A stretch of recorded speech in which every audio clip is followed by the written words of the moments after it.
جہاں ایک خاتون پولیس افسر اسے دلاسا دے رہی تھی۔ جو ہی پولیس کی گاڑی حنین کے گھر کے قریب رکی، اس کے والدین دروازے پر موجود تھے۔ میری بیٹی، حنین کی ماں دیوانہ وار بھاگتی ہوئی آئی اور حنین کو گلے لگا لیا۔ حنین بھی ضبط کھو بیٹھی اور زاروں قطار رونے لگی۔ میں سمجھی تھی کہ میں کبھی واپس نہیں آ سکوں گی۔ میری بچی، تم ٹھیک ہو نا؟ والد نے حنین کے چہرے پر ہاتھ رکھا۔ اب میں ٹھیک ہوں بابا، حنین نے کانپتی ہوئی آواز میں کہا۔ حنین کے والدین نے پولیس کا شکریہ ادا کیا اور عرفان نے تسلی دی کہ بلاول کو سخت سے سخت سزا دی جائے گی۔ عدالت میں معمول کی گہما گہمی تھی۔ سلمان کے والدین بینچ پر بیٹھے زاروں قطار رو رہے تھے، جبکہ حنین کی ماں اپنی بیٹی کا ہاتھ تھامے بیٹھی تھی، جیسے اسے یقین دلانا چاہتی ہو کہ سب کچھ ٹھیک ہو جائے گا۔ حنین کے والد کی آنکھوں میں غصہ اور تکلیف کے ملے جلے جذبات تھے، مگر وہ مضبوطی سے کھڑے تھے، جیسے انہیں کسی بھی قیمت پر اپنی بیٹی کے لیے انصاف لینا ہو۔ دوسری طرف ملزم بلاول ہتھ کڑیاں پہنے، چہرے پر وہی بے رحمانہ تاثرات سجائے کھڑا تھا۔ وہ جانتا تھا کہ آج اس کے خلاف فیصلہ سنایا جائے گا، مگر اس کے اندر اب بھی غرور باقی تھا۔ وہ شاید اب بھی خود کو کسی قسم کے انجام کے لیے تیار نہیں کر پایا تھا۔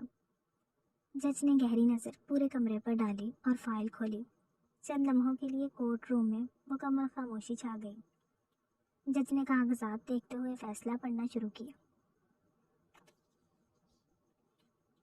استغاثہ نے تمام ثبوت اور گواہوں کے بیانات کی روشنی میں یہ ثابت کر دیا ہے کہ ملزم بلاول نے مقتول سلمان کو نہ صرف اغوا کیا بلکہ بے دردی سے قتل بھی کیا۔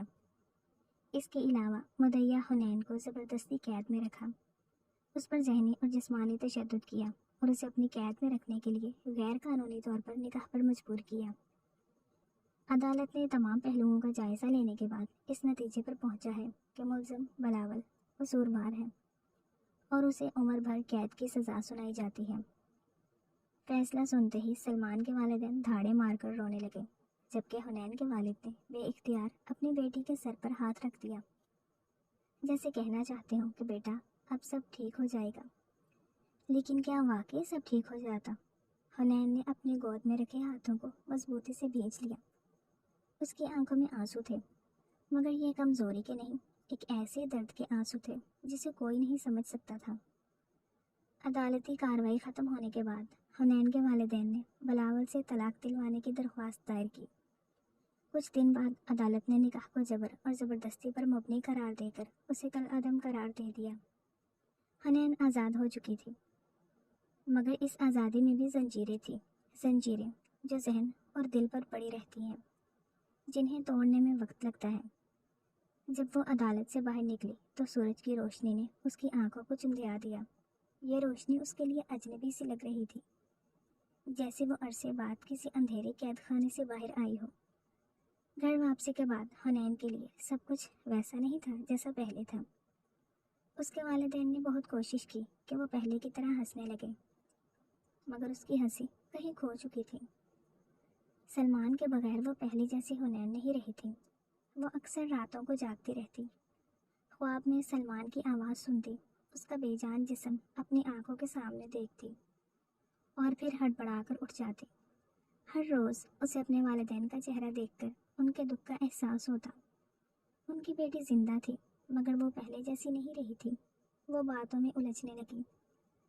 خاموشی اس کی سب سے بڑی ساتھی بن گئی۔ وہ جانتی تھی کہ اسے خود کو سنبھالنا ہوگا، مگر یہ کیسے ممکن تھا؟ کبھی کبھی وہ سوچتی اگر اس دن انہوں نے رک کر بلاول کی ماں کی مدد کی ہوتی تو شاید آج سب کچھ مختلف ہوتا۔ شاید سلمان آج زندہ ہوتا، شاید بلاول مجرم نہ بنتا، شاید وہ اپنی شادی کے دن خوشی سے سج سنور رہی ہوتی، شاید مگر وہ ایک چھوٹی سی لاپرواہی 3 زندگیاں تباہ کر گئی۔ جو سڑک پر ہوا حادثہ دیکھ اکثر لوگ کر جاتے ہیں کہ یہ ہمارا مسئلہ نہیں ہے۔ حنین جانتی تھی کہ اس کے زخم کبھی نہیں بھریں گے، مگر اس نے ایک فیصلہ کیا، وہ خود کو برباد نہیں کرے گی۔ وہ سلمان کی یاد کو اپنے اندر زندہ رکھے گی، مگر وہ جیے گی بھی۔ اس نے اپنی زندگی کو آگے بڑھانے کے لیے ایک مقصد چن لیا، دوسروں کو وہی غلطی دہرانے سے روکنا جو اس نے اور سلمان نے کی تھی۔ اس نے فیصلہ کیا کہ وہ سوشل ورک کرے گی، حادثات کے متاثرین کے لیے کام کرے گی، تاکہ آئندہ کوئی بلاول کی ماں جیسی عورت سڑک پر تڑپ کر نہ مرے، اور کوئی سلمان اور حنین جیسے نوجوان ایک لمحے کی لاپرواہی کے باعث اپنی زندگیاں برباد نہ کریں۔ حنین نے آئینے میں خود کو دیکھا، وہی چہرہ، مگر آنکھوں میں کچھ نیا تھا۔ درد تھا، مگر اس درد میں طاقت بھی تھی۔ زندگی رکتی نہیں، چاہے کتنا بڑا طوفان کیوں نہ آ جائے۔ کچھ زخم ہمیشہ ساتھ رہتے ہیں، مگر انسان کو ان زخموں کے ساتھ جینا سیکھنا پڑتا ہے۔ حنین نے ایک گہری سانس لی اور کھڑکی کے پردے ہٹا دیے۔ باہر روشنی تھی اور وہ جانتی تھی کہ اسے بھی اب اسی روشنی کی طرف بڑھنا تھا۔ ختم شد۔ ڈیئر ریڈرز اینڈ لسنرز، کیسا لگا آپ کو یہ مکمل ناول؟ کمنٹس میں ضرور بتائیے گا۔ ناول اچھا لگا ہو تو ویڈیو کو لائک کر دیں، دوستوں کے ساتھ شیئر کر دیں اور چینل کو سبسکرائب کر دیں تاکہ آنے والا ہر نیا ناول آپ تک پہنچتا رہے۔ کل ملتے ہیں کسی نئے ناول کے ساتھ، نئے کرداروں کے ساتھ۔ تب تک کے لیے اپنا خیال رکھیے گا۔ اللہ حافظ۔